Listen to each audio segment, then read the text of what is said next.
Son unas breves palabras en torno no solo al libro, sino a este Alberto Benavides que conocí hace más de 25 años.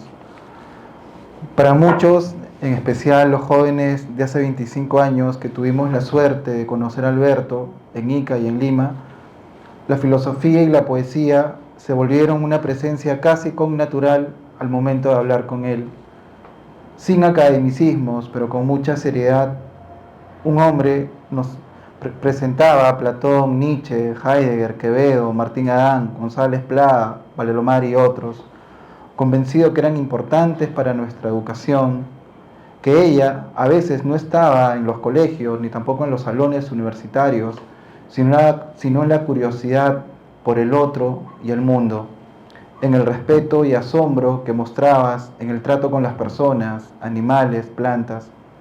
Educarse también implicaba cuidar la palabra, tener el oído atento a la poesía, que nos puede regalar una metáfora con que extender el entendimiento del mundo. El cultivo del silencio también vino con él, o en todo caso, preferirlo a antes de hablar sin conocimiento o herir a alguien con palabras, porque el lenguaje debería usarse para hacer mejor el mundo.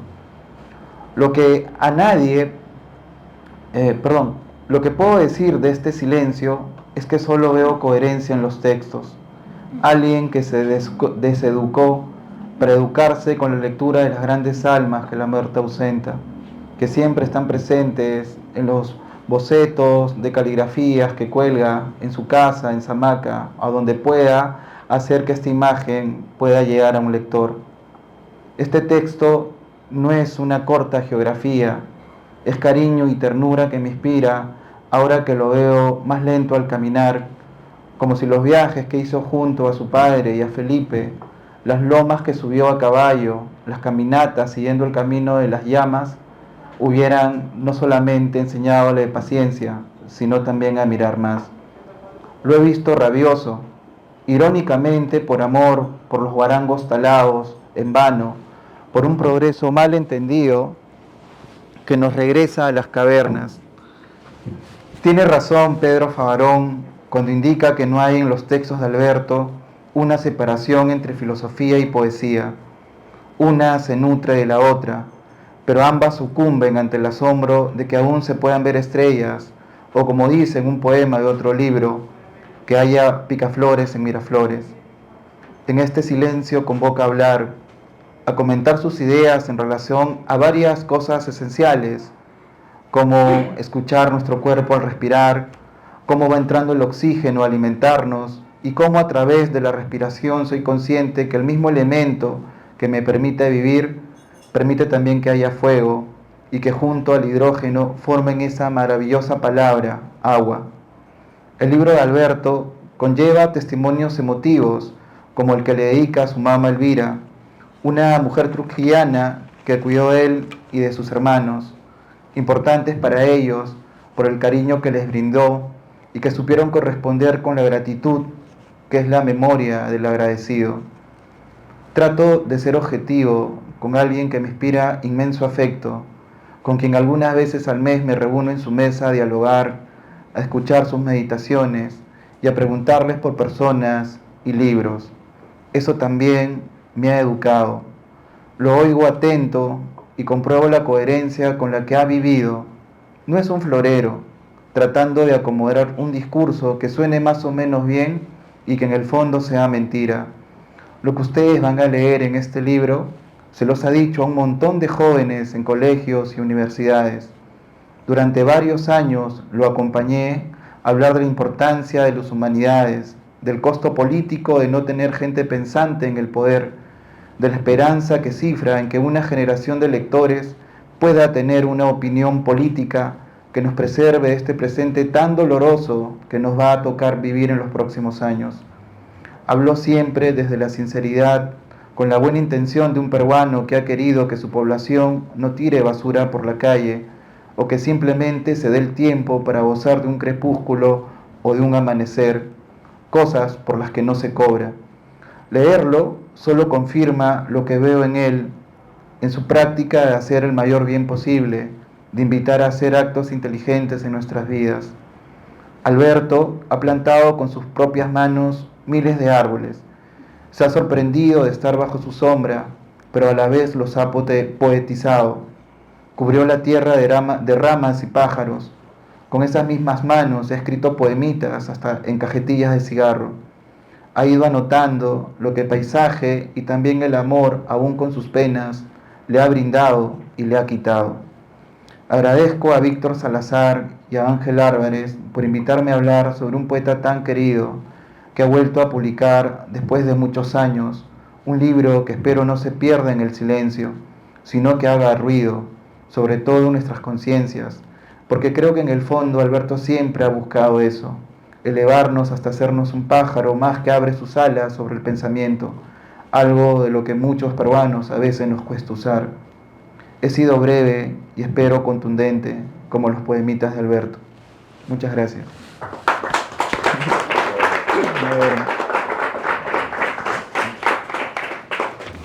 Bien, muy buenas noches a todos también. Muchas gracias a Ángel y Alberto por permitirme estar aquí y poder también aunarme a la celebración de este nuevo libro de Alberto. Yo también, al igual que César, he escrito un pequeño texto que espero pueda reflejar la emoción que sentimos quienes apreciamos a Alberto. La actividad libresca de Alberto Benavides Ganosa se inicia en agosto de 1979 con la aparición del libro El ave huida, ensayos de filosofía. Desde entonces y por más de 4 décadas, el autor ha venido compartiendo una vasta producción que transita con soltura desde el sesudo ensayo y el artículo académico hasta la profunda poesía, el cuento infantil o el aforismo luminoso. En todos ellos el motivo conductor ha sido siempre el mismo, la elucidación del individuo y el reconocimiento de nuestra propia ignorancia. No es gratuito entonces que aquel primer libro de Benavides se abriera con una singular inscripción de Whitehead, donde se afirma que la función de la filosofía es mantener una activa novedad de ideas fundamentales que iluminen el sistema social, revirtiendo el lento descenso del pensamiento aceptado hacia el inactivo lugar común. Este ha sido el dictum que ha guiado a Benavides en todas sus publicaciones posteriores. Adentrarse en las ideas fundamentales de la existencia, fomentar el diálogo crítico sobre ellas y alejarnos, en la medida de lo posible, de la opinión ligera y el plácido lugar común. Esta travesía ha significado una empresa feliz tanto para el autor como para sus lectores, quienes hemos podido saborear un modo de pensar la vida, aprendiendo a sospechar de todo aquello que busca dogmatizarnos o a instaurar entre nosotros una postura fundamentalista. Es la mirada filosófica la que nos permite regodearnos con las cosas, indagar en sus orígenes y jugar con las palabras hasta que éstas destilen su fulgor y su ambrosía. Asirnos a la claridad es la propuesta cardinal que conduce toda su obra. En ese sentido, los temas de Benavides son tan diversos como complejos, abordados en diferentes épocas, escenarios, estados de ánimo y coyunturas. La educación o la flagrante ausencia de ella, el comportamiento humano, el cuidado del alma, la felicísima creación heroica, la convivencia armónica con la tierra y la sanadora meditación. Se trata de motivos universales y atemporales, pero que en su escritura aparecen siempre enraizados y comprometidos con los problemas y urgencias que detienen y definen al Perú.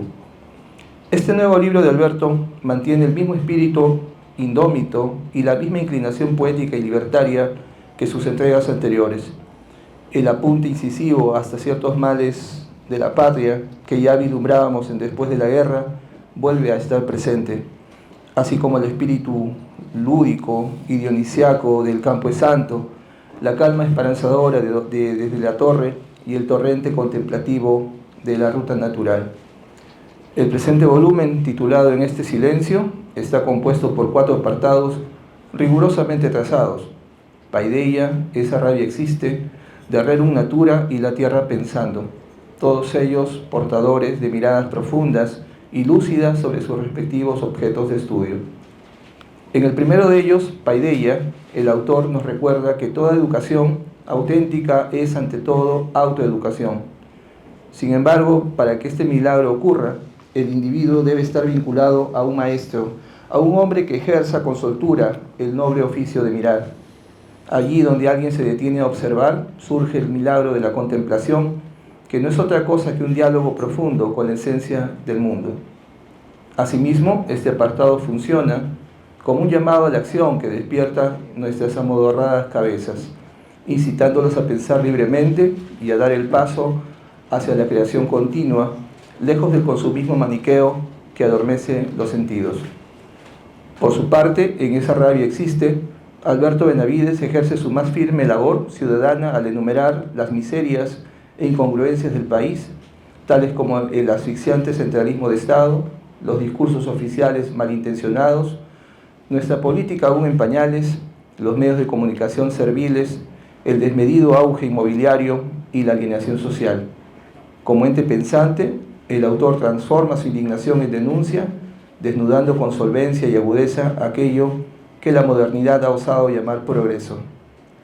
Continúa la serie de Rerum Natura. Esta se configura como un entrañable elogio al entorno familiar y a la memoria afectiva, donde hayan cobijo tanto la gratitud como la lealtad. La sana protección de sus padres, Alberto y Elsa, el genio escritural del tío Pepe, el gracejo iqueño y la sabiduría del tío Pedro Carlos, los agudos piropos del abuelo Alberto Benavides, la valentía de su primo Pedro y la presencia de su nana querendona, doña Elvirita. Todos ellos son retratados con profundidad, resaltando los destellos de su vivo e íntimo heroísmo. Cabe destacar aquí dos registros que el autor no había explorado con anterioridad en su obra: el conmovedor relato realista de mi mamá Elvira y el íntimo código ético de consejos a mis sobrinos, un verdadero manifiesto por la vida y por la libertad del espíritu.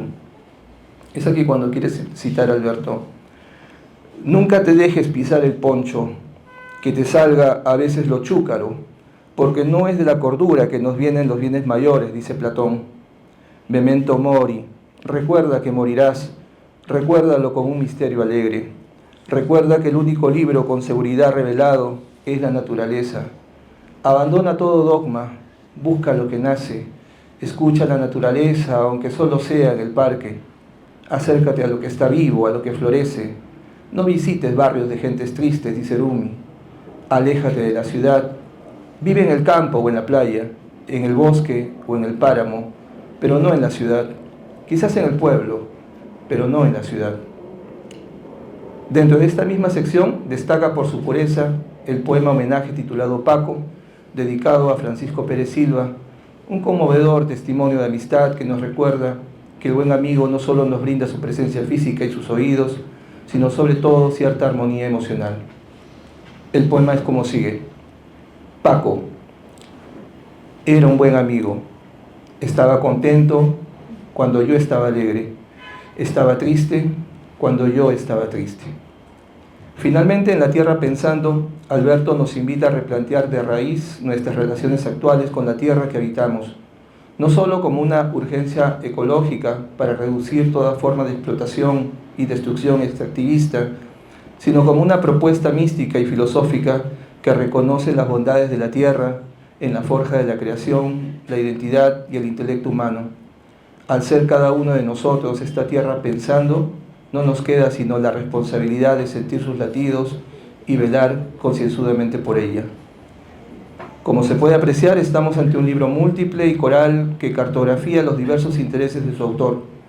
Aunque Alberto Benavides se mantiene siempre activo, esparciendo su palabra en conferencias y auditorios, interesados en sus manifiestos ecológicos y culturales, no habíamos tenido la oportunidad de leerlo en un volumen de largo aliento desde la publicación de La Ruta Natural en 2015. Hoy, con la reciente e indispensable recopilación de sus poemas bajo el título Todas mis huacas, la reimpresión de sus artículos educativos compendiados en Desde la Torre y la llegada de En este silencio, los lectores tenemos motivos de sobra para celebrar esta fiesta del logos y del intelecto.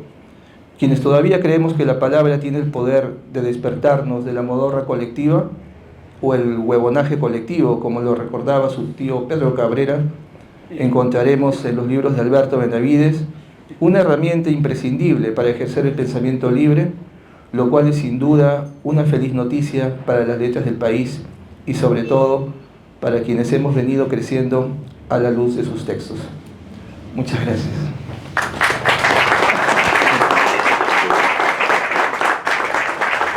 Bueno, tengo la suerte de ser presentado, que este libro sea presentado por dos jóvenes que me aprecian.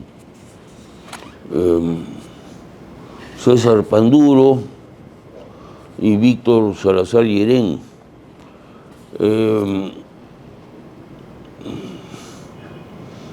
Como todo viejo que... No se oye.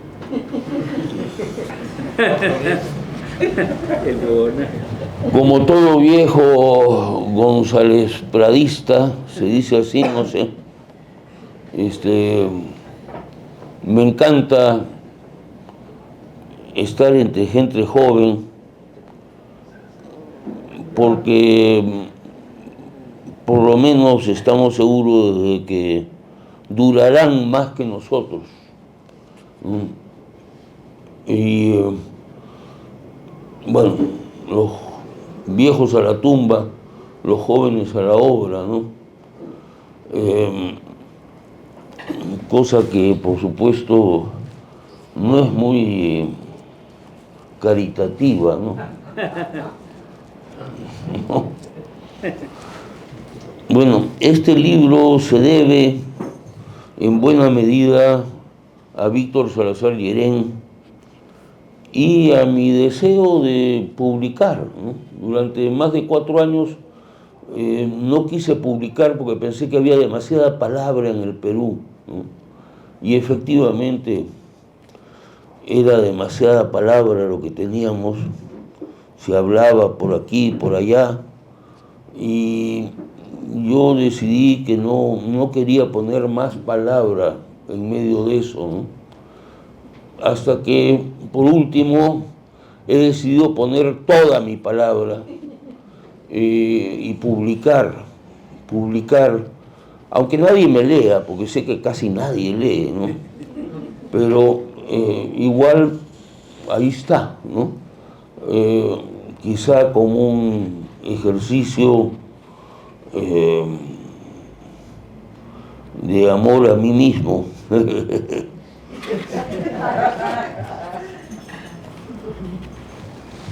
Me contaron que aquel día, en casa de don Fernando Graña, en Huando, un grupo de señorones discutía si el Perú sería un país desarrollado en 30 o en 20 o quizás en 10 años. No cabía duda, era la generación de los ingenieros. La escena es tal vez el año 1960. Más de 60 años después, el Perú sigue siendo este miserable país del tercer mundo con un 40% de niños malnutridos. Después de su triunfo en Punta del Este, el presidente Belaúnde comenzaba su discurso en el balcón de Palacio. ¿De dónde este estruendo de máquinas?, se pregunta el mundo sorprendido. Es el Perú que despierta. Es pues la generación de los ingenieros. No podemos sino reconocer su buena intención y patriotismo. No quiero burlarme de los ingenieros. Uno de ellos fue mi padre, cuya memoria venero. Hoy, al borde de la destrucción del planeta, la ingeniería y en verdad la modernidad, la mentalidad moderna, no son insuficientes. El progreso fue pérfido, o sea, traidor. Necesitamos educar a nuestros hijos en la única metafísica que vale, el amor a la tierra, al milagro de la plantita que nace y al misterio que somos nosotros mismos. Esa es la presentación de mi libro. Yo solo quiero leer un texto más que no está en mi libro porque ocurrió después, y es mi homenaje a Carlos Runzi Tanaka. Pero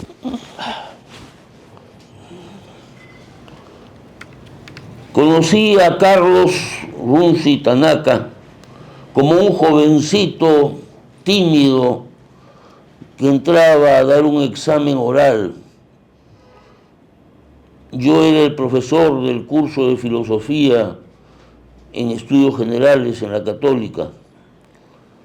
Si me permite, no quiero hablar de ninguno de los filósofos que hemos visto en el curso. Quiero hablarle acerca del arte. Lo que siguió fue una reflexión de una profundidad que yo no había esperado. Lo escuché fascinado y supe que nos encontraríamos muchas veces en la vida. Le puse 20 en ese examen. En una oportunidad, después de clase, vi a Carlos muy atento escribiendo en su cuaderno. Me acerqué y le pedí que me lo mostrara. Carlos no tenía ahí sino sus propios poemas. Carlos era un creador en la música, en la jardinería, en la poesía y sobre todo en la cerámica. Comenzó a estudiar en la Facultad de Filosofía, quizás porque por aquel entonces había un grupo de profesores jóvenes liderado por Salomón Lerner y que había generado un ambiente de estudio muy atractivo. Esto es en la Universidad Católica. Al poco tiempo, Carlos vino a buscarme para decirme que iba a abandonar la facultad para dedicarse a la cerámica. Pensó que para mí sería una decepción. Por supuesto, yo lo felicité. Carlos ha sido el mejor ceramista. Me encontré con Carlos en Italia. Él había ido por una beca y yo por amores. Nuestra amistad se afianzó cuando viajamos juntos, tirando dedo y durmiendo en los parques. Así llegamos a Reggio Calabria, en el extremo sur de Italia. Conversábamos todo el día y nos maravillamos ante esas estatuas recuperadas del mar. Vi con frecuencia a Carlos durante una época. Después sabíamos que estaba en lo suyo y preferíamos no molestarlo. He tenido la suerte de conocer a esa dama maravillosa que es su madre, doña Elsa Tanaka. Cada vez que fui a casa de Carlos, era una fiesta de finezas, cerámica, piedras, huacos magníficos. Pero lo que verdaderamente lo hacía todo era la presencia de Carlos y de su familia. Ahí no había lujo, había belleza. Las cosas y la conversación eran siempre maravillosas. Parecía como un Perú sin envidia. Perú, Japón, es la creación lo que está en juego. Sospecho que Carlos estuvo muy cerca del alma del Perú y veneró también al Japón, pero además estudió en el Markham y cultivó el inglés, lengua en la que escribió auténtica poesía que nunca quiso publicar. Con ocasión de mi matrimonio, Carlos, que era amigo de los dos, escribió un hermoso poema, A Tale for a Bride and Groom, perdido entre los años y la polilla. Era un poeta cantándole al amor de sus amigos. Cada vez que vi a Carlos fue un encuentro con un Buda. Hace unas semanas, Carlos me dijo que iba a someterse a una operación muy delicada. Sentí que se despedía. Así fue. Eso está en El Ojo Interior, esta revista que publican mis amigos del norte, y que me pregunto si es que alguien lee. Bueno, yo les agradezco mucho que se interesen por este libro variopinto. Ahí está lo que ha ido apareciendo en los últimos tiempos, quizá, bueno, no,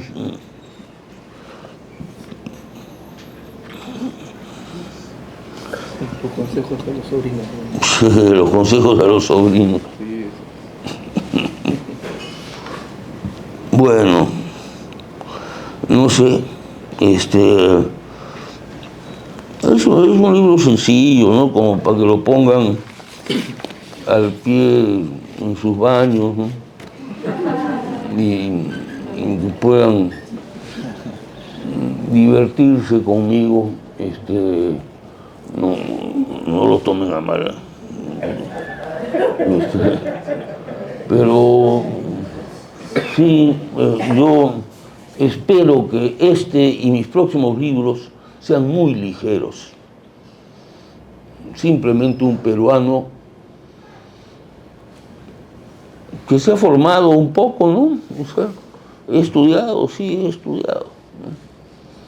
He estudiado y sigo estudiando y sigo leyendo y leo todo el tiempo, casi todo el tiempo. Últimamente no leo sino a Heidegger, que es una luz, pero bueno, no solo a Heidegger, leo muchas cosas. Últimamente he estado leyendo a José Martí, ese inmenso poeta cubano que me dice tanto, ¿no? Y bueno,